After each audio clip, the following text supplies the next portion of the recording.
Hey everybody, Rahul Shah, Doc Shah Financial.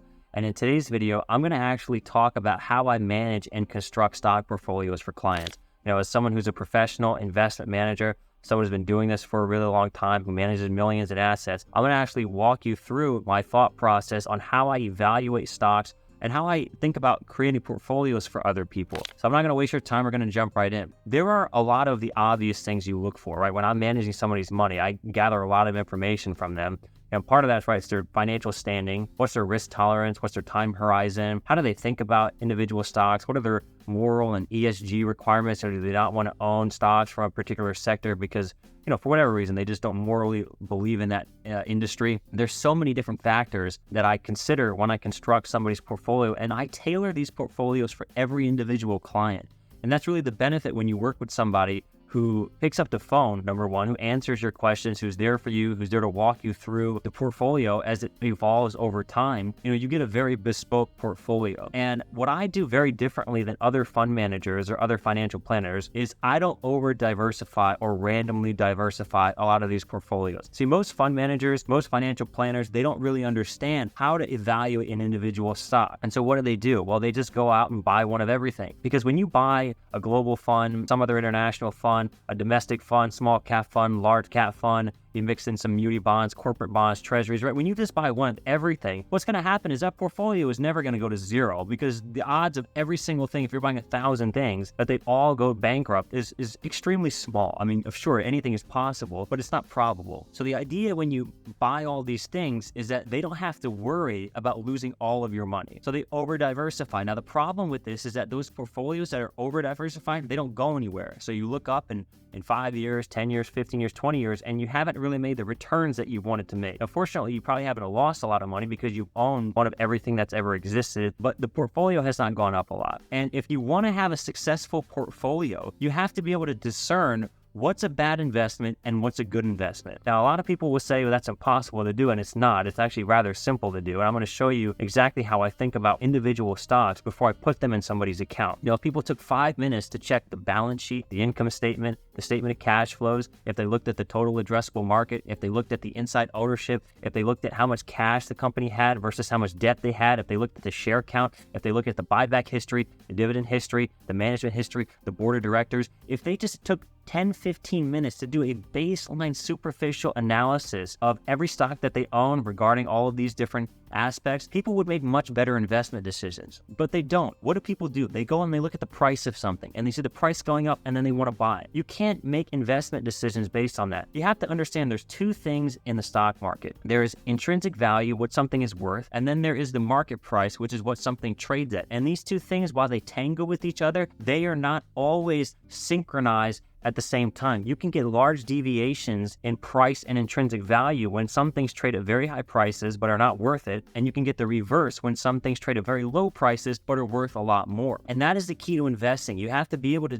discern what is trading for less than what it's worth. And it's not as hard as you might think. And I'm going to give you an example right now that's hopefully pretty easy to understand. Let's say that you own a restaurant and every single day, you close the books, you see how much cash you made, you see how much it costs you to pay all your employees, pay the rent, pay for all the food. You have a very good idea of how much you're going to take home on a nightly basis. And if you've been doing this for a long time, you're going to know these numbers like the back of your hand because you're going to see seasonal patterns too evolve. And so you're going to know exactly what your restaurant is worth. Let's just say hypothetically, every year you're able to pull $500,000 from your restaurant. That's the annualized, cash that you're taking home every single year. Now let's say somebody comes knocking on your door and they offer you $100,000 for your business, right? Well, of course you wouldn't sell. You'd have to be a complete moron because you're making $500,000. Why would you sell it for 1/5 of what it's worth? Now let's say that somebody comes along and they offer you $50 million for your restaurant. Well, you have to be a moron to keep the restaurant. Well, maybe you like the restaurant, I don't know. But just going off of numbers, you'd have to be a lost cause if you turn that deal down because they're clearly overpaying for what the restaurant is worth.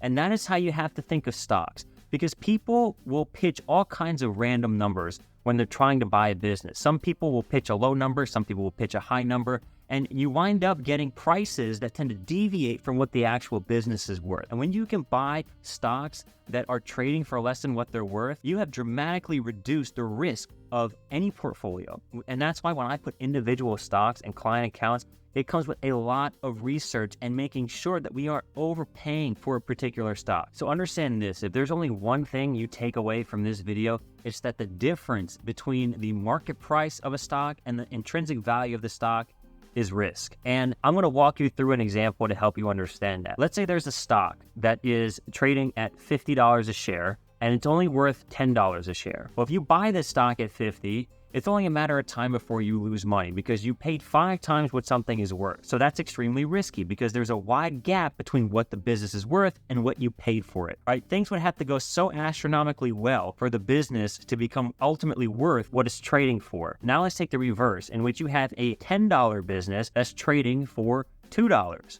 Well, now you're able to buy this business for 1/5 of what it's worth. That is a huge safety net, because it's already priced far beneath what it's worth. Even if the business does marginally well, it's probably going to rise ultimately to that fair value. But we would say in the business is that most of the risk is priced in. And so you have to look at stocks from a value and price perspective. And you have to be disciplined enough to only buy stocks in which you can understand the business and which you are getting it for less than what it's worth. That is the key to constructing a very good portfolio. And that is what most people don't do, because they go in and they buy off price, or they do what all these financial planners and fund managers do, which is they don't know how to evaluate a business. So then they just go in and they just buy one of everything in hopes that the overall market goes up and their clients are happy.